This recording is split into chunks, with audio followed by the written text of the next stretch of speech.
Okay student, good evening. तो eigen समस्त मोर गोटे क्वेश्चन जे मोर वॉइस क्लियर अछि। Okay, thank you. तो वर्तमान आज हम डिस्कशन करबा गोटे नया टॉपिक जोटा कि मेन ओरिएंटेड, जार लिंक तुम मानक व्हाट्सएप ग्रुप देइथिली। तो प्रीलिम पिला को बोधे ए ग्रुप टा लिंक भी देइथिली काहे जेतु फर्स्ट क्लास। तो कहबार कथा होची स्टूडेंट जे आज हम स्टार्ट करबा जीएस 3। ऑलरेडी जीएस 2 रो हमें गवर्नेंस रो कंप्लीट करथिले। तो आज हम स्टार्ट करबा एग्रीकल्चर। एग्रीकल्चर पार्ट को लेकर गत वर्ष बहुत क्वेश्चन आसला। तो ए वर्ष भी चांसेस था बहुत सारा क्वेश्चन आसियार।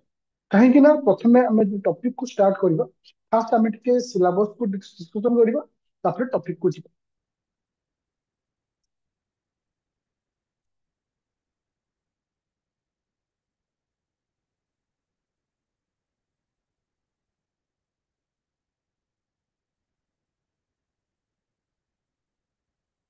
अच्छा, समस्त को सिलेबस तो होची पिले, बर्तमान समस्त को सिलेबस तो होची।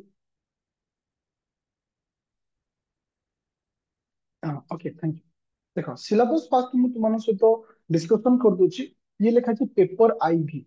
पेपर आईवी माने जीएस पेपर 3। जी एटा पेपर आईवी एथि लिखा होची। मु आउथ तुम मानक देखै दोची, कन्फ्यूजन करा हो। देखो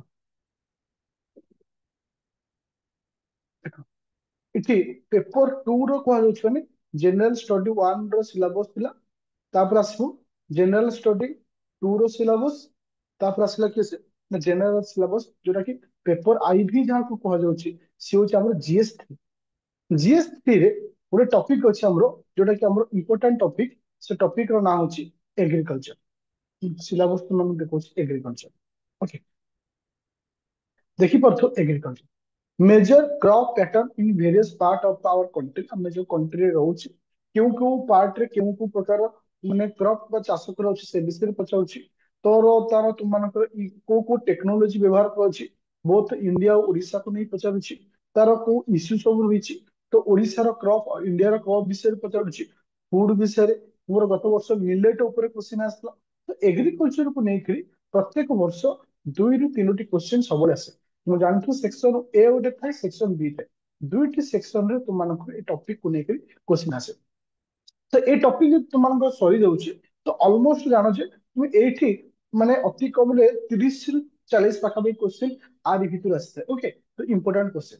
ତ ଆ ପାଇଁ ଆମେ ମାକ୍ସିମମ୍ 4ଟି କ୍ଲାସ ଆମକୁ ଲାଗେ, ଯୋଉଟା କି ଟୋଟାଲ ଏଗ୍ରିକଲଚର କୁ ସାରିବା ପାଇଁ ହେଲେ। ଆଜି ହେଉଛି ତାର ଫାର୍ଷ୍ଟ କ୍ଲାସ। तो क्लास को जो हमें नोट टा दबा बोथ बाय लैंग्वेज रहिबो, इंग्लिश और ओडिया रहिबो। ओके, तो जो ए जो क्लास तो मानकु दिया जाउची को ब्याच पिला मानकु जो माने निबे रिसेंटली 25 ब्याच रे जॉइन करिछ, से पिला मानकु ए क्लास रो पीडीएफ और रिकॉर्डिंग क्लास पाइछु। जो माने मेन फाइल रे जॉइन करिछ तो सिटी तुमको रिकॉर्डिंग और पीडीएफ पाइबो। ता सहित पुराना पिला को ए क्लास टा आउथरी रिवीजन हो, काहे कि एटा तो आगु हम पढ़ा हैतला। एगेन सेटा तमर रिवीजन हेला। तो बर्तमान हम टॉपिक को स्टार्ट करियो। अच्छा, तो आज क्लास रे पीडीएफ समस्त शो होची। क्लास रे पीडीएफ समस्त शो होची। केही भी नोट लिखिबनी, बाय लैंग्वेज रे रहउची नोट्स, जोटा कि हमें एक गोटे क्लास रे संपूर्ण डिस्कशन करिया। देखो जेतबे हम एग्रीकल्चर टॉपिक को स्टार्ट करूचे, जे क्वेश्चन टा को टाइप रे आसो सेटा हम लास्ट में देखियो। किंतु गोटे टॉपिक रो कंटेंट कोन थाय बा गोटे टॉपिक रो को जिंस रहउची जोटा कि हमको बेनिफिट दबो, बा जो जो पॉइंट को बेस करी हमें लिखि परिबा। तो से समस्त ग्राउंड रे हमें क्लास को डिस्कशन करबा। ए टॉपिक को सरला पर तापर हमें देखि लॉन्ग क्वेश्चन को ଯିବା। अच्छा, इंडियन एग्रीकल्चर जो हमें भारत रो कृषि विषय हमें डिस्कशन करूचे, कृषि संबंधी तथ्य प्रथमे हमें fact of related to agriculture. हम एग्रीकल्चर सहित को फैक्ट रिलेटेड अछि, फास्ट हमें से विषय डिस्कशन करबा। ऑलमोस्ट एग्रीकल्चर ମାନେ जोटा कि नियरली 10% ମାନେ कंट्री ମାନେ ଆମ ଭାରତର ଟୋଟାଲ 10% ପାଖାପାଖି ରହୁଛି କି एग्रीकल्चर ମାନେ ମାନେ ରହୁଛି। ओके, देशर रप्तानी प्राय 10% कृषि रप्तानी अटे, जहाँ आम एक्सपोर्ट बोली कहे। एग्रीकल्चर एक्सपोर्ट आम जहाँ कहे, जोटा कि अप्रोक्सीमेटली 10% आमर थाए। अच्छा, तापर कौन। अच्छा, नेशनल इनकम आम भारत जो इनकम कथा डिस्कस होची। हाँ,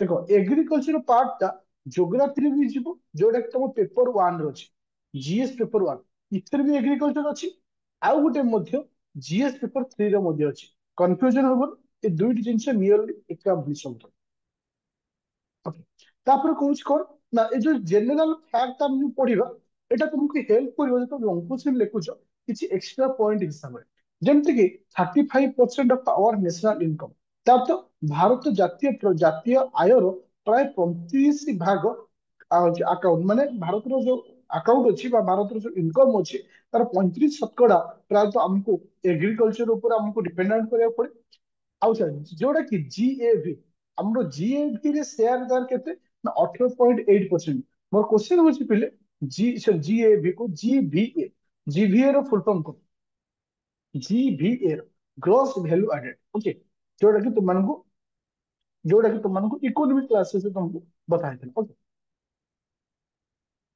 अच्छा तापर कहला इन 54.6 of total workforce is engage तो टोटली एग्रीकल्चर केते परसेंट लोक काम करछन नियरली सेटा हमको देखिବାକୁ पड़ुछि ओके तो देखो ए जो समस्त पॉइंट को सब पॉइंट को तुमको लिखियार नाही खाली किछि पॉइंट को तुम आज माइंड रे रखियो जोटा कि तुमको एक्स्ट्रा एग्रीकल्चर ऊपर क्वेश्चन आसुछि ताको ऐड करिया पे ओके अच्छा जति कि हमर एग्रीकल्चर प्रोडक्ट होछि तार 2/3 of the total crop area is under food crop ता अंडर केते आसुछि फूड क्रॉप अंडर एटा आसुछि ओके ओके अच्छा तापर आसला average annual growth rate 4.6% for during last 6 year तो लास्ट 6 ईयर रे एवरेज ग्रोथ रेट ता केते इंप्रूव हिची जोटा कि तुमानकर 4.6 एटा इंक्रीज करछि तो एटा होछि एग्रीकल्चर को लेके किछि इंपोर्टेंट पॉइंट बा किछि फैक्ट जोटा कि तुमे एडिशनल किछि ऐड करि परिबो तले ओवरऑल इतला हम कोनोसे एग्रीकल्चर रिलेटेड किछि हम पॉइंट लेखि थौ जेमति कि केते परसेंट हमरो एक्सपोर्ट रे एग्रीकल्चर रो पार्टिसिपेशन अछि 10% टोटल इनकम रे केते रहउछि 35% जीवीए रे तुमको केते शेयर से कुछ 18.8 रहउछि टोटल वर्कफोर्स केते थ्री इन्वॉल्व रहउछन्ती 54.6 जोटा कि आज जेन्युइन डाटा जोटा कि तुमको आज लिखिବାକୁ पड़िବ ता अर्थ नहीं तुम आग इंट्रोडक्शन रे एई सब जिनिस को लिखिबो प्रत्येक एग्रीकल्चर ना एग्रीकल्चर रो अर्थ नुहे जे तुमको एई डाटा गुडा सब तक देबा पड़िବ तुम देखो गोटे छोटिया गपटिए कहूछि ଏଇ ଗପରୁ ତୁମେ ବୁଝିପାରିବ ଆକ୍ଚୁଆଲି କ୍ୱେଶ୍ଚନ କେମିତି ଆସେ ଗୋଟେ ଦେଖ ଗୋଟେ ଛୋଟ ପିଲାଟିଏ ଯେତେବେଳେ ସେ 2 କ୍ଲାସ 3 କ୍ଲାସ ରେ ପଢୁଥିଲା ଏଟା ପ୍ରାୟତଃ ପିଲା ଏ ଗପ ବି ତୁମେ ଶୁଣିଥିବ ଯେତେବେଳେ ସେ ଆଗରୁ ଆମେ ରଚନା ଘୋଷିକି ଯାଉ ସେ ଗାଈର ଆତ୍ମ କାହାଣୀ ଘୋଷିକି ଯାଇଛି ଗାଈର ଆତ୍ମ କାହାଣୀ ଘୋଷିକି ଯାଇଛି ରଚନା ଆସିଛି ନଈ ବଢି ରଚନା କଣ ଆସିଛି ନଈ ବଢି ଯେତେବେଳେ ସେ ନଈ ବଢି ବିଷୟରେ ଲେଖିବାକୁ ଯାଉଛି ଜଷ୍ଟ ଟିକେ ଲେଖିଛି ନଈ ପାଣିରେ ଭାସି ଗଲେ କିଏ ସେ ନା ତାଙ୍କ ଗାଈ ଗୁରୁ ଗାଈର ଆତ୍ମ କାହାଣୀ ସେ ପଢିଛି ନଈ ବଢିରେ ଭାସିଗଲେ କିଏ ସେ ଗାଈ ଗୋରୁ ତ ମନେ ପଡିଗଲା ଗାଈର ଆତ୍ମ କାହାଣୀ ସେଉଠୁ ସେ ଆରମ୍ଭ କଲା ଗାଈ କଥା ଗାଈର ମୁଁ ଗୋଟେ ଗାଈ ମୋର ଗୋଟେ ଦୁଇଟି ଶିଙ୍ଗ ଥାଏ ଯେମିତି ତୁମେ ପଢିଛ ତାର ଅର୍ଥ ଏଠି ଏୟା ଥିଲା କୋଶ୍ଚିନ୍ ର ଡିରେକ୍ସନ ଥିଲା ଅଲଗା ଯେତେବେଳେ ସେ ଶବ୍ଦଟି ଆସିଗଲା ତୁମେ ଲେଖିବା ଆରମ୍ଭ କରିଦେଲ ଗାଈ ବିଷୟରେ ଠିକ ସେଇ ଜିନିଷ ଏଠି ଭୁଲ କେବେ କରିବନି କାହିଁକି ନା ଆକ୍ଚୁଆଲି ମାର୍କ ତୁମମାନଙ୍କର କଟିଥାଏ ସେଇ ଜାଗାରେ ଯେ ଆକ୍ଚୁଆଲି ଏଗ୍ରିକଲଚର ଉପରେ ଆମକୁ ସେ ପଚାରିଛି ମାନେ ଆମକୁ ଏଗ୍ରିକଲଚର ର ଜେନେରାଲ ଫ୍ୟାକ୍ଟ ଉପରେ କଣ ଦେଇଦେବ ନା ଆମେ ଦେଖିବା ଏଗ୍ରିକଲଚର କୋଉ ଗ୍ରାଉଣ୍ଡ ଉପରେ ପଚାରୁଛି ସେୟାକୁ ବେସ୍ କରିକି ଯଦି ଇମ୍ପୋର୍ଟାଣ୍ଟ ଥିବ ଏଇ ସବୁ ଫ୍ୟାକ୍ଟ କୁ ଆଡ୍ କରିବା ପାଇଁ ତାହେଲେ ଆଡ୍ କରିବ ଓକେ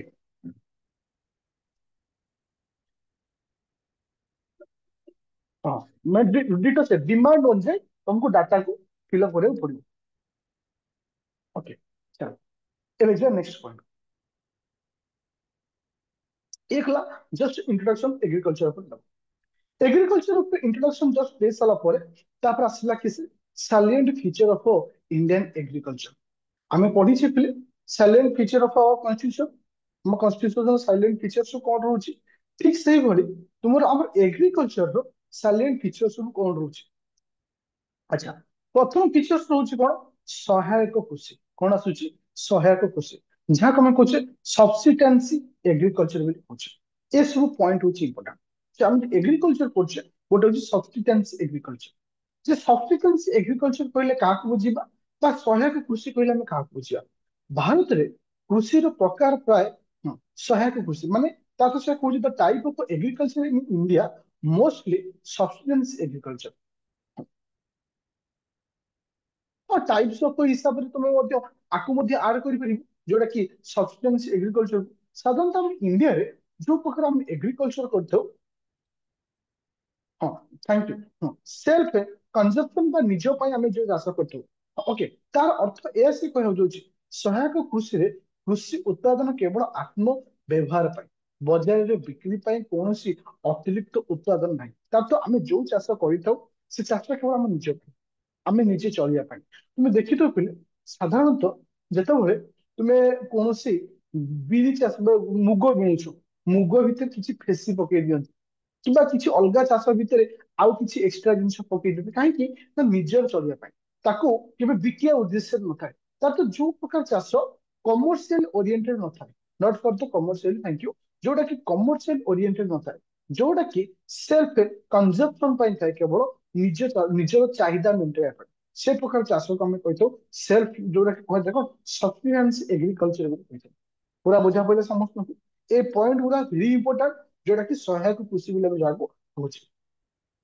ଦ୍ୱିତୀୟ ଆସିଲା କମର୍ସିଆଲ ଏଗ୍ରିକଲଚର ମୋର କହିବାର କଥା ହଉଛି ଯାହାକୁ ଆମେ ଓଡିଆରେ କହୁଛେ ବାଣିଜ୍ୟିକ କୃଷି ଯେ ଏଗ୍ରିକଲଚର ଯୋଉ ରହୁଛି ବାଣିଜ୍ୟିକ କୃଷି କହିଲେ ଆମେ କାହାକୁ ବୁଝିବା ବା ଯାହାକୁ ଆମେ କହୁଛେ ଯେ କମର୍ସିଆଲ ଏଗ୍ରିକଲଚର ଭାବା ଯୋଉ ଗୁଡାକ ଆମ ପ୍ରଫିଟ ଓରିଏଣ୍ଟେଡ ଠିକ ଅଛି ଓକେ ସେଟା ଅଛି ଯୋଉଟା କି ମେନ୍ ମୁଦ୍ଦା ହଉଛି କଣ ପ୍ରଫିଟ ଓରିଏଣ୍ଟେଡ ଯୋଉଟା କି ଆମର ଥାଏ ଯେମିତି କି ଆମେ ଯେମିତି ଟି ଚାଷ ହଉଛି ଆସାମରେ କଫି ଚାଷ ହଉଛି ଅଛି କର୍ଣ୍ଣାଟକରେ ଓକେ କେରଳ ହଉଛି କୋକୋନଟ ହଉଛି କେରଳ ତ ଏମାନଙ୍କର ମୋଟିଭ କେବଳ ଦେଖିବ କେବେ ଆସାମର ଲୋକ ଚାହା ନିଜେ ପିଇବା ପାଇଁ ଚାହା କଣ ଚାଷ କରନ୍ତି ସେମାନେ ପ୍ରଫିଟ ଓରିଏଣ୍ଟେଡ ଥାନ୍ତି କଣ ଥାନ୍ତି ପ୍ରଫିଟ ଓରିଏଣ୍ଟେଡ ତ ଯେତେବେଳେ କୌଣସି large scale commercial agriculture is also ଯୋଉଟା କି ତୁମମାନଙ୍କର ଯୋଉଟା ଲାର୍ଜ ସ୍କେଲ ହିସାବରେ ଆମେ ଯାହାକୁ ୟୁଜେସ୍ କରୁଛେ ଯେମିତି ଟି କହିଲି କଫି କହିଲି କୋକାନଟ କହିଲି ଏମାନଙ୍କୁ ସବୁ କଣ କୁହାଯାଏ ନା କମର୍ସିଆଲ ଏଗ୍ରିକଲଚର ବୋଲି କୁହାଯାଏ ସମସ୍ତେ ବୁଝିପାରିଲୁ ଯୋଉଟା କି ପ୍ରଫିଟ ଓରିଏଣ୍ଟେଡ ଯୋଉ ଚାଷ କରାଯାଏ ତାକୁ ଆମେ କଣ କହିଥାଉ କମର୍ସିଆଲ ପ୍ରଥମ ଥିଲା ହଉଛି ସବସିଷ୍ଟାନ୍ସ ଏଗ୍ରିକଲଚର ତାପରେ ଆସିଲା କମର୍ସିଆଲ ଏଗ୍ରିକଲଚର ତ ଏବେ ଦେଖିବା କଣ ନା ହଁ ମେସିନାଇଜେସନ ଯାହାକୁ ଆମେ ଯାନ୍ତ୍ରିକ ବୋଲି କହୁଛେ ଯାନ୍ତ୍ରିକ ଚାଷ ଦେଖ ସାଧାରଣତଃ ଆଫ୍ଟର ଦ ଗ୍ରୀନ ରିଭଲ୍ୟୁସନ ଆଫ୍ଟର ଦ ଗ୍ରୀନ ରିଭଲ୍ୟୁସନ ହଁ there has been increasing mechanization for the operation ତାର ତ ୟୁଜ ଅଫ ମେସିନ ର ବ୍ୟବହାର ତୁମେ ଦେଖିଥିବ ଆଜିକାଲି ତୁମ ଯୋଉ ବିଲ ମାନଙ୍କରେ ଆଉ ଲଙ୍ଗଳ ଚାଲୁନି ହଳ ବୁଲୁଛି କୋଉଥିରେ ନା ମେସିନ ବ୍ୟବହାର ହଉଛି ଟ୍ରାକ୍ଟର ହଉଛି ଏବେ ଆଉ ମାନେ ତୁମେ ହାତରେ ଆଉ ଧାନ କାଟୁନ ଧାନ କଟା ମେସିନ ବି ପଳେଇ ଆସୁଛି ଆଗରୁ ଦେଖିଥିବ ଗାଁ ମାନଙ୍କରେ ଯେତେବେଳେ ଧାନ ବାଡିଆ ଯାଏ ତୁମର ଏମିତି ବାଉଁଶରେ ଏମିତି ବନ୍ଧା ହେଇଥିବ ତାପରେ ଧାନ ବାଡିଆ ଯାଏ ଏବେ ଧାନ ବାଡିଆ ବି ହଉନି ଏକାଥରେ ବିଲରେ ସେଇଠି ଧାନ କଟା ହେଲା ମେସିନ ଭିତରେ ପଶିଲା ଗୋଟେ ସାଇଡ ରୁ କୁଟା ବାହାରିଲା ଗୋଟେ ସାଇଡ ରୁ ଧାନ ବାହାରିଲା ତ ଏଇ ଯୋଉ ମେସିନ ର ବ୍ୟବହାର କରାହଉଛି ଇଏ ହଉଛି ଗୋଟେ ପ୍ରକାର ଏଗ୍ରିକଲଚର ଯାହାକୁ ଆମେ କହୁଛେ ମେସିନାଇଜେସନ ଏଗ୍ରିକଲଚର ସାଧାରଣତଃ ମ୍ୟାକ୍ସିମମ୍ ଏ ମେସିନାଇଜେସନ ଏଗ୍ରିକଲଚର ପଞ୍ଜାବ ହରିୟାଣା ତ ଏଇ ଯୋଉ UP river valley Andhra Tamil Nadu ଏସବୁ ଏରିଆରେ ସାଧାରଣତଃ ଏସବୁ ଏରିଆରେ ଆମେ କୁହାର ବେଶୀ ବ୍ୟବହାର କରିଥାଉ ନା ମେସିନ ର ଆମେ ବ୍ୟବହାର କରିଥାଉ ଆଚ୍ଛା ତାପରେ ଦେଖିବା ଯେ ଆଉ କି ଓକେ ତାପରେ ଆସିଲା ମନସୁନ ଆଚ୍ଛା ତାପରେ ଆସିଲା କଣ ମନସୁନ ଡିପେଣ୍ଡାଣ୍ଟ ମନେ ରଖିଲେ ଆମ ଭାରତରେ ଯେତେ ପ୍ରକାର କୃଷି ରହୁଛି ଆମ ଭାରତରେ ଆମେ ଯେତେ ପ୍ରକାର ଚାଷ କରୁଛେ ତାର 2/3 ଇଣ୍ଡିଆନ ଏଗ୍ରିକଲଚର ଡିପେଣ୍ଡ ମନସୁନ ସାଧାରଣତଃ ଓଡିଶାର ଏଗ୍ରିକଲଚର ଦେଖ ଓଡିଶାର ଏଗ୍ରିକଲଚରରେ 70% କାହା ଉପରେ ଡିପେଣ୍ଡାଣ୍ଟ ମନସୁନ ଉପରେ ଯୋଉ ବର୍ଷ ବର୍ଷା ଭଲ ରହୁଛି ଠିକ ଠାକ ରହୁଛି ଧାନ ଚାଷ ଭଲ ଯୋଉ ବର୍ଷ ବର୍ଷା ଠିକ ଠାକ ନାହିଁ ଅତ୍ୟଧିକ ବର୍ଷା ରହୁଛି ମରୁଡି ହେଇଯାଉଛି ତ ଆମେ ଯୋଉ ଡିପେଣ୍ଡାଣ୍ଟ କରୁଛେ ଆମେ ଯୋଉ ଚାଷ କରୁଛେ ଫୁଲି ଡିପେଣ୍ଡାଣ୍ଟ କାହା ଉପରେ କରୁଛେ ମନସୁନ ଉପରେ ଯେତେବେଳେ ଆମେ ବିରି ବୁଣୁଛେ ମୁଗ ବୁଣୁଛେ ଯଦି ଆମର ଇଏ ବାଦାମ ଚାଷ କରୁଛେ ତ ସେଇ ସମୟରେ ଅତ୍ୟଧିକ ବର୍ଷା ହେଲା ଯେତେବେଳେ ତମେ ଫୁଲକୋବି ଚାଷ କରୁଛ ଅତ୍ୟଧିକ ବର୍ଷା ହେଲା ସବୁ ଜିନିଷ ନଷ୍ଟ ହେଇଯାଏ ତାର ତ ଆମ ଭାରତରେ ସହିତ ଆମ ଓଡିଶା କଥା ମୁଁ ତମକୁ ଏଇଠି ଇଣ୍ଟ୍ରୋଡ୍ୟୁସ କରିଦଉଛି ଯେ କି ଓଡିଶାର ମଧ୍ୟ ସେଇଭଳି 2/3 ଅଫ ଏଗ୍ରିକଲଚର କାହା ଉପରେ ଡିପେଣ୍ଡ କରେ ମନସୁନ ଉପରେ ଡିପେଣ୍ଡେଣ୍ଟ କରନ୍ତି ଓକେ ତାପରେ ଆସିଲା ନେକ୍ସଟ ପଏଣ୍ଟ ତାପରେ ଆସିଲା ବୁଝି ଭେରାଇଟି ଅଫ କ୍ରପ तो भेराइटी ऑफ क्रॉप्स एଗୁଡ଼ା ସବୁ ହଉଛି କଣ ତାର salient feature. Particular types of agriculture ମୁଁ ଆଉ ଗୋଟେ କ୍ଲାସରେ ପଢେଇବି, ସେଥିରେ ଏଇ ସବୁ ଜିନିଷ ପଏଣ୍ଟ ରହିବ, କିନ୍ତୁ ସେଥିରେ ଆଉ କିଛି ନୂଆ ଜିନିଷ ଆଡ କରାଯିବ, ଯେମିତି ଛିଞ୍ଚନ ପ୍ରଣାଳୀ ଚାଷ ଅଛି, ଏସବୁ ଜିନିଷ ଆଡ କରାଯିବ। ତାପରେ ଆସିଲା କଣ ନା ହଉଛି ଭେରାଇଟି ଅଫ କ୍ରପ୍ସ। ତାର ତୁମେ ଦେଖିଥିବ ଆମର ଯୋଉ ଏଗ୍ରିକଲଚର ହୁଏ, ଆମର ଯୋଉ ଚାଷ କରାଯାଏ depend open the division of the soil. ତୁମର ତୁମର ମାନେ ମାନେ ମାନେ ଆମର ଯୋଉ ଆମର ଯୋଉ ଆମର ମାନେ କ୍ଲାଇମେଟ ର ମାନେ ଆମର ଯୋଉ ଆଟମୋସ୍ଫିୟର କୁ ନବା ସହିତ ଆମର ମୃତ୍ତିକାର ଡିଭିଜନ ୱାଇଜ ମଧ୍ୟ ଆମର ଏଠି ଡିଫରେଣ୍ଟ ଟାଇପ ଏଗ୍ରିକଲଚର କରାଯାଇଥାଏ। ତୁମେ ସାଧାରଣତଃ ଦେଖିଥିବ ଯୋଉଠି ଆଲୋଭେରା ଏରିଆ ଥିବ ସେଠି ଗୋଟେ ପ୍ରକାର ଚାଷ, ବ୍ଲାକ ଏରିଆରେ ତୁମକୁ କଟନ ଚାଷ କରାଯାଏ, ତୁମର ହିଲି ଏରିଆରେ ପି ଆଦି ଏଇଭଳି ଚାଷ କରାଯାଏ। ତାପରେ ଆମ ଭାରତ ସହିତ ଓଡିଶାରେ ମଧ୍ୟ ତୁମମାନଙ୍କୁ ଦେଖିବାକୁ ତୁମେ ଦେଖିବ ଧାନ ଚାଷଟା ଓଡିଶାରେ ସବୁଆଡେ ଠିକ ସେ ହଉନଥିବ। ଓଡିଶାରେ no doubt ଭଲ ଧାନ ଚାଷ ହୁଏ, କିନ୍ତୁ କିଛି କିଛି ଏରିଆ ଥିବ ଯୋଉଠି ଭଲ ଧାନ ହଉଥିବ। ଯେମିତି ବାଦାମ ଚାଷ, ତୁମେ ଦେଖିବ ବାଦାମ ଚାଷ ସାଧାରଣତଃ ମାନେ ଯୋଉଠି ଆଲୁଭିରା ଏରିଆ ଥିବ, ଯୋଉଠି ପଟୁ ମାଟି ଯୋଉଠି ଆସିଥିବ, ଓକେ, ତ ସେ ସବୁ ଏରିଆରେ ତୁମମାନଙ୍କର ସଏଲ ଟ୍ରୋପୋଗ୍ରାଫି, ହଁ, ବେସ୍ଡ ଅପନ ଦ ସଏଲ ଟ୍ରୋପୋଗ୍ରାଫି। ଯେମିତି ଦେଖିବ ତୁମର ଏବେ ଦାରିଙ୍ଗବାଡି ସାଇଡରେ ଯୋଉଟା ଆମେ କହୁଛେ ସେପଟ ସାଇଡରେ ତୁମେ ଦେଖିବ କନ୍ଧମାଳ ସାଇଡରେ ସେପଟେ ଭଲ କଫି ଚାଷ କରାହଉଛି। ତୁମମାନଙ୍କର ଇଠି ଚାଷ କରାଉଛି କଣ ନା ହଳଦୀ ଚାଷ କରାଉଛି। ତ ଏସବୁ ସେ ଏରିଆରେ ସେ ଜିନିଷ ଆରାମସେ ଆମେ ପାଇବା। କୋରାପୁଟରେ କଫି ରହୁଛି, କନ୍ଧମାଳରେ କଫି ରହୁଛି। ତ ଏସବୁ ଜିନିଷ ଏରିଆ ଉପରେ ଡିପେଣ୍ଡ କରେ। ତ ଆକୁ ଆମେ କଣ କହୁଛେ ନା ଭେରାଇଟି ଅଫ ଅଛି, ଭେରାଇଟି ଅଫ କ୍ରପ, ଫସଲର ବିଭିନ୍ନ ପ୍ରକାର ଭେଦ। ଆଚ୍ଛା, ତାପରେ ଆସିଲା କ୍ରପିଂ ପ୍ୟାଟର୍ନ। ତାପରେ ଆସିଲା କ୍ରପିଂ ପ୍ୟାଟର୍ନ। ଯଦି ଆମେ କ୍ରପିଂ ର ପ୍ୟାଟର୍ନ ଦେଖିବା ଯେ ଆମର କୋଉ ପ୍ୟାଟର୍ନରେ ଆମେ ଚାଷ କରୁଛେ, ସାଧାରଣତଃ ମୁଖ୍ୟତଃ ତିନୋଟି ପ୍ୟାଟର୍ନରେ ଆମେ ଚାଷ କରିଥାଉ। କଣ କଣ? ଗୋଟିଏ ହଉଛି ରବି, ଗୋଟେ ହେଲା ଖରିଫ, ଗୋଟେ ହେଲା ଜେନ୍। ଏ ତିନୋଟି ପ୍ୟାଟର୍ନରେ ହିଁ ଆମେ ଚାଷ କରିଥାଉ। କୋଉ ହିସାବରେ? ଏ ତିନୋଟି ପ୍ୟାଟର୍ନ ଆଉ ଆମେ ହିଁ ଚାଷ କରିଥାଉ। ଦେଖ, ଆଚ୍ଛା, ଜଷ୍ଟ ମୁଁ ଖାଲି ତମକୁ ଇଣ୍ଟ୍ରୋଡ୍ୟୁସ କରୁଛି। ଦେଖ କେମିତି ଗୋଟେ କନସେପ୍ଟ ଆମେ ପଢୁ, ତାକୁ ନେଇକି ଗୋଟେ ଲଙ୍ଗ କୋଶ୍ଚେନ କେମିତି ଆଡ କରାଯାଏ। ସପୋଜ ଭାରତର ଏଗ୍ରିକଲଚର ବା ଓଡିଶା ଏଗ୍ରିକଲଚର ବିଷୟରେ କିଛି ପଚାରୁଛି, ଆମେ ଏଇଭଳି କିଛି ହିଣ୍ଟସ ଦେଇପାରିବା। କେତେ ପରସେଣ୍ଟ ଆମର ଏକ୍ସପୋର୍ଟ ହଉଛି, କେତେ ପରସେଣ୍ଟ ଆମ ଇନକମ ରେ ସେ ଆଡ କରୁଛି, ଏମିତି ଛୋଟ ଛୋଟ ମୋଟ ଡାଟା ଆମେ ଦେଇପାରିବା। ସପୋଜ ଆମକୁ ଟାଇପ୍ସ ଅଫ ଏଗ୍ରିକଲଚର ପଚାରିଛି, ଟାଇପ୍ସ ଅଫ ଏଗ୍ରିକଲଚର ପଚାରିଛି, ସେଟା ତ ମୁଁ ସେପାରେଟଲି ପଢେଇବି, କିନ୍ତୁ ଆମେ କିଛି ଏଇ ସବୁ ପଏଣ୍ଟ ଆମେ ଆଡ କରିପାରିବା। ସବସିଷ୍ଟେନ୍ସି ଏଗ୍ରିକଲଚର, ଯୋଉଟା କି ୱାନ୍ ଟାଇପ ଅଫ ଟାଇପ୍ସ ଅଣ୍ଡରରେ ଯାଇପାରିବ। ତୁମର କମର୍ସିଆଲ ଏଗ୍ରିକଲଚର, ସିଏ ବି ମଧ୍ୟ ଗୋଟେ ଟାଇପ ସେ ଯାଇପାରିବ।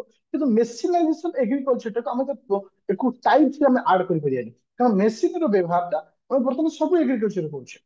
ତ ସେଟାକୁ ତୁମକୁ ଡିପେଣ୍ଡାଣ୍ଟ କରିବାର ଅଛି। ତାପରେ ଆସିଲା ହଉଛି ମନସୁନ ଡିପେଣ୍ଡାଣ୍ଟ। ତାହେଲେ ଆମ ଭାରତର ଯୋଉ ଏଗ୍ରିକଲଚର ରହୁଛି ପ୍ରାୟତଃ ମନସୁନ ଏଗ୍ରିକଲଚର ରହୁଛି, ତାକୁ ଟାଇପ୍ସ ଅଣ୍ଡର ରଖିବାନି ଆମେ। ଓକେ, ତ ସେଟାକୁ ବୁଝିବା ତମକୁ ଅଛି ନେଚର ଅଫ ଏଗ୍ରିକଲଚର। ତ ସେଟା ଡିପେଣ୍ଡ କରେ ତୁମର ବୁଝିବାର କାପାବିଲିଟି। ସେଥିପାଇଁ ତୁମକୁ ବେଶୀ ଇମ୍ପୋର୍ଟାନ୍ସ ଦିଏ ବୁଝିବା ପରେ। ଯଦି ଗୋଟେ ପିଲା ବୁଝିପାରିଲା ଯେ ଆକ୍ଚୁଆଲି ଜିନିଷଟା ହଉଛି ଏଇଭଳି, ସେ ଆରାମସେ ଲେଖିପାରିବ। ଏବେ ଯିବା next part, different type of farming। ଏଉଠୁ ଆମେ ଧୀରେ ଧୀରେ ଷ୍ଟାର୍ଟ କରିବା ଆମ ଏଗ୍ରିକଲଚର ପ୍ୟାଟର୍ନକୁ, ଯୋଉଟା କି ଏଉଠୁ ଆମେ କଣ୍ଟିନ୍ୟୁ କଲେ ଆସନ୍ତା କାଲି ବି ଏଇ କ୍ଲାସ ଚାଲିବ। ଟାଇପ୍ସ ଅଫ ଫାର୍ମିଂ, ଆଜି ଆମେ ତିନୋଟି ଫାର୍ମିଂ ପଢିବା, ତିନିରୁ ଚାରୋଟି ଫାର୍ମିଂ।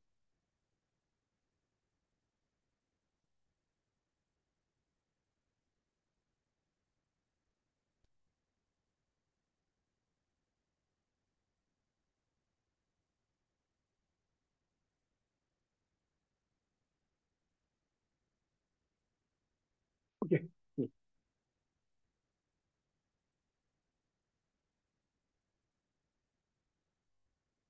ବୁଝିପାରିଲନି ଏନ୍ ଟି ର ମାନେ କଣ?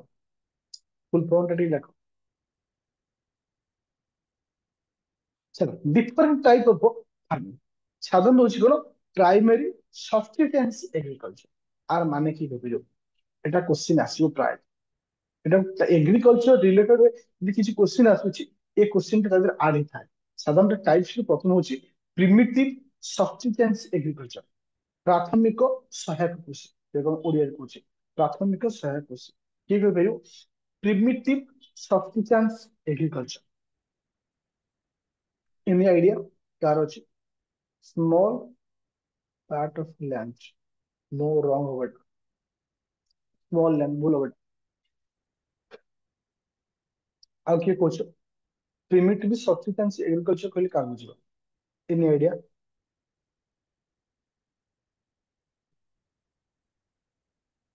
Agriculture in small area no.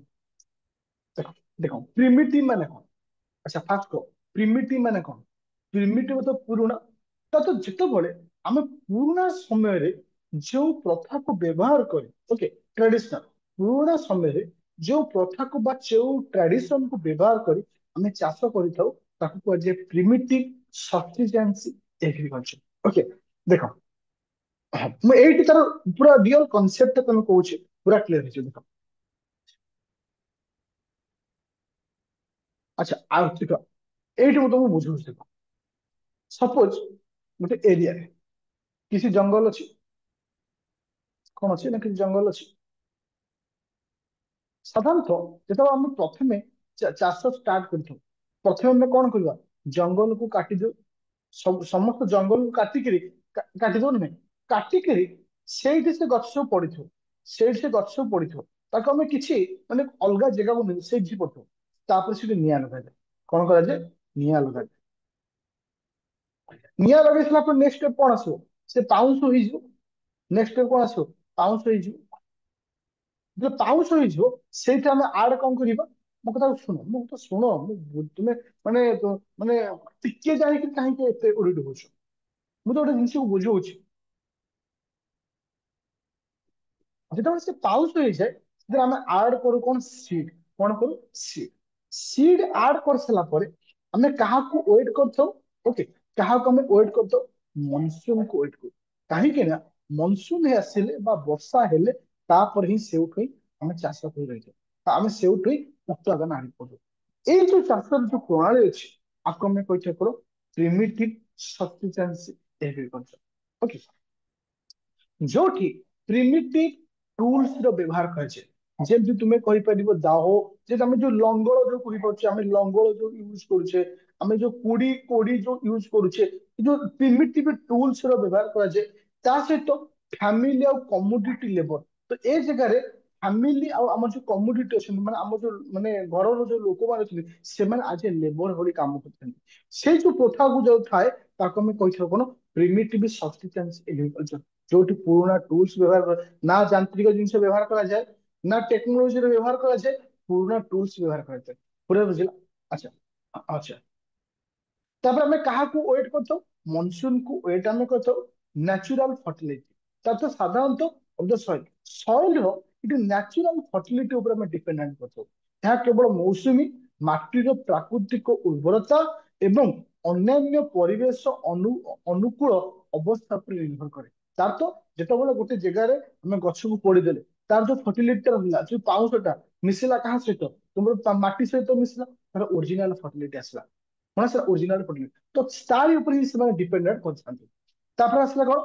It is also known ଆଜ ଶିଫ୍ଟିଂ ଏଗ୍ରିକଲଚର। କଣ କୁହାଯାଏ?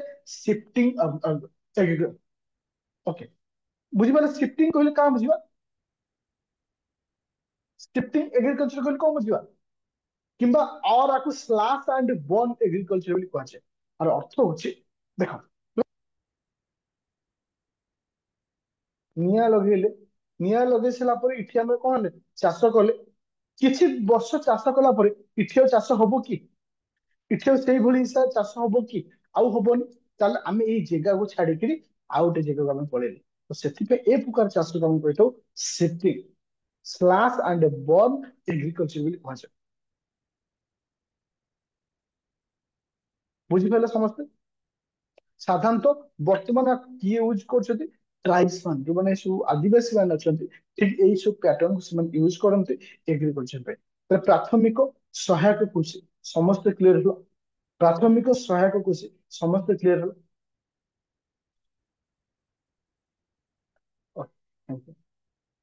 ଆଚ୍ଛା, ଏଇଠି ଆମେ ମନେ ରଖିବା ପ୍ରାଥମିକ ସହାୟକ କୃଷିରେ ଏଇ ଯୋଉ ନାଁ ସବୁ ଅଛି, ଯେମିତି ଆନ୍ଧ୍ରପ୍ରଦେଶରେ ତାକୁ ପୋଡୁ ଚାଷ କୁହାଯାଏ, ଯେମିତି ଧାବି କୁହାଯାଏ ଓଡିଶାରେ, ଓକେ, ଯେମିତି ଝୁମ କୁହାଯାଏ କୋଉଠି? ନର୍ଥ ଇଷ୍ଟର୍ଣ୍ଣ ଏରିଆକୁ ଝୁମ କୁହାଯାଏ। ତ ଏମିତି କୋଉ ଜାଗାରେ କଣ କୁହାଯାଏ? ବେଶୀ ନାହିଁ, ତିନି ଚାରିଟା ପଏଣ୍ଟକୁ ମନେ ରଖିବ ଏଇ ଚାଷକୁ କୋଉଠି କଣ କୁହାଯାଏ। ताले ये प्रिमिटिव भी गला प्रिमिटिव सब्सिस्टेंस एग्रीकल्चर गला एबे जिबा नेक्स्ट पॉइंट का विषय ओके अच्छा इंटेंसिव सब्सिस्टेंस एग्रीकल्चर कौन आसला इंटेंसिव सब्सिस्टेंस एग्रीकल्चर अच्छा की कहबिर एटा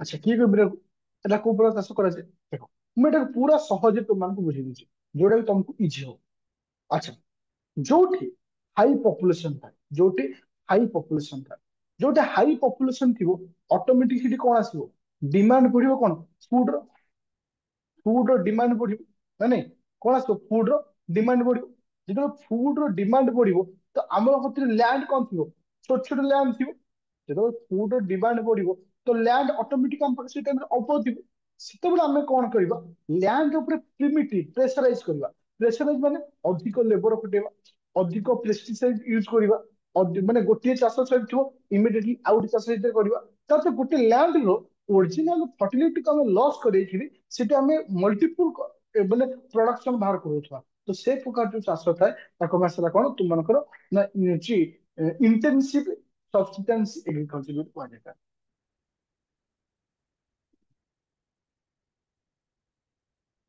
तो এটা মনে রাখো যাকে তীব্র সহায়ক কৃষি বলে কুହାଯାଏ କଣ କୁହାଯାଏ ତୀବ୍ର ସହାୟକ କୃଷି ଯୋଉଟା କି ତୁମେ এটা ସେଇ ପଏଣ୍ଟ ସବୁ ମେନସନ କରିଛି ତାକୁ ଟିକେ ପଢିଦବ ଆଚ୍ଛା ସୋ ଲାଷ୍ଟ ଆସିଲା ଭେରି ଇମ୍ପୋର୍ଟାଣ୍ଟ ପଏଣ୍ଟ ଯାହା କୁହାଯାଏ କମର୍ସିଆଲ ଫାର୍ମିଂ କଣ କୁହାଯାଏ ବାଣିଜ୍ୟିକ କୃଷି ଆଚ୍ଛା ସାଧାରଣତଃ କମର୍ସିଆଲ ଫାର୍ମିଂ ଯାହାକୁ ଆମେ କହୁଛେ ବାଣିଜ୍ୟିକ କୃଷି ବୋଲି କୁହାଯାଏ ମୋତେ କୁହ ପିଲେ ବାଣିଜ୍ୟିକ କୃଷି କହିଲେ ଆମେ କାହାକୁ ବୁଝିବା profit Orient type of farming ଯୋଉ ଫାର୍ମିଂ ଟା ପ୍ରଫିଟ ଓରିଏଣ୍ଟେଡ ଥିବ ଓକେ ଯୋଉଠି ୟୁଜ ହାଇ ହଁ ମାନେ ମାନେ ଯୋଉଠି ହାଇ ଇନପୁଟ ର ମେଥଡ ଥିବ ଆମେ ଯୋଉଠି HYV ସିଡ୍ ୟୁଜ କରୁଥିବା HYV ଅର୍ଥ ହାଇ ହଁ ମାନେ ହାଇ ଫର୍ଟିଲିଟି ର ସିଡ୍ ଆମେ ୟୁଜ କରୁଥିବା ଯୋଉଠି କେମିକାଲ ଫର୍ଟିଲିଟି ବ୍ୟବହାର କରାଯାଉଥିବ ଓକେ ହଁ ତ ସେଇଭଳି ଯୋଉ ଆନ୍ଧ୍ରା ମାଛ ଯୋଉ କହୁଛୁ ଠିକ ସେଇ ଟାଇପ ର ଭଳି ଯୋଉଠି ଆମେ ଏଇ ପ୍ରକାର ଯୋଉଟା କି ଆମର କ୍ରପ ଆମେ ଯୋଉ ଚାଷ କରୁଛେ ଯୋଉ ଫୁଡ ରହିଲା କ୍ରପ ରହିଲା ଯୋଉଟା ଆମେ ହେଭି ପେଷ୍ଟିସାଇଡ ୟୁଜ କରୁଥିବା ସେ ଯୋଉଟା କି ମୁଖ୍ୟ ଉଦ୍ଦେଶ୍ୟ ଥିବ କଣ ନା ଆମର ବେନିଫିଟ ଥିବ ମୁଖ୍ୟ ଉଦ୍ଦେଶ୍ୟ ସେ ପ୍ରକାର ଚାଷକୁ ଆମେ କଣ କହିଥାଉ ନା କମର୍ସିଆଲ କଣ ନା କମର୍ସିଆଲ ଫାର୍ମିଂ ତାହେଲେ ବର୍ତ୍ତମାନ ତିନୋଟି ଫାର୍ମିଂ ପଢିଲେ ପ୍ରଥମ ଥିଲା ହଉଛି କୋଉ ଫାର୍ମିଂ ତୁମର ଥିଲା ହଉଛି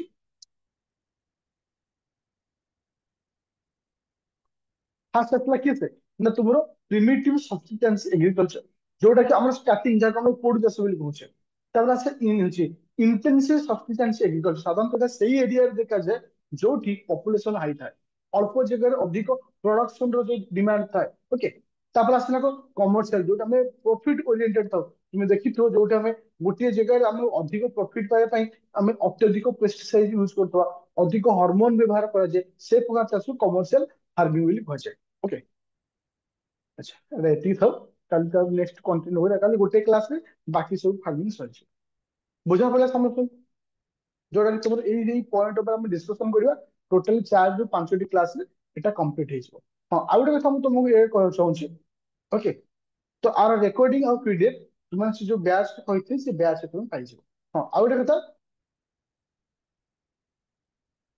କାଲିଠୁ ଷ୍ଟାର୍ଟ ହବ ମୁଁ ତୁମକୁ ମେସେଜ ଦେଇଦଉଛି ଆଉ ତୁମମାନଙ୍କ ଯୋଉ ଯୋଉ କ୍ଲାସ ରେକର୍ଡିଂ ଆଉ ପିଡିଏଫ ଅପଲୋଡ ହେଇନି ଆଜି ରାତି ଏଣ୍ଡ ସୁଦ୍ଧା ସବୁ ପାଇଯାଇଥିବ ଓକେ ଥ୍ୟାଙ୍କ ୟୁ